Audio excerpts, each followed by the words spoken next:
In order for this video to work in 3D, you're going to need the classic red and blue 3D glasses.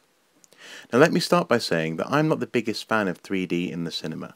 We recently went to see the latest Harry Potter film and we saw it in 2D, because 3D, in my opinion, doesn't seem to really work on the screen.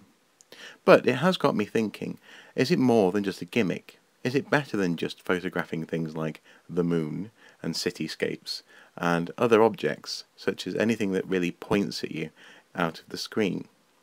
Can it do more than this?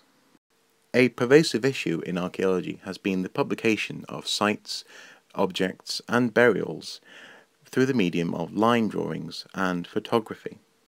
Often it is very difficult to get a sense of a site unless one has excavated it for oneself. Could 3D photographs or 3D imaging in other formats aid the communication of a site and the impression one gets in publications in the future? Could it help people to understand the idiosyncrasies of an object, to understand what it is to look at the skull of an ancient hominin, for example? Could 3D imaging, for example, help bring unique objects and finds to those people who will probably never get a chance to see them in person? Could a retrospective 3D process bring photographs from old excavations to life, allowing archaeologists new insight to the atmosphere of the excavation? Indeed, could 3D imaging help to make the interpretation of photographs such as this easier? Three-dimensional imaging could be an excellent tool for an archaeologist. It could allow us to communicate the context of a site in greater detail and depth to people who have never been there in person.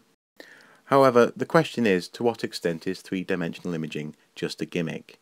Do we in fact lose the details of a photograph when we try and make it three-dimensional? Is it just there to make people go wow and ooh, especially when we photograph things which are obviously very, very pointy?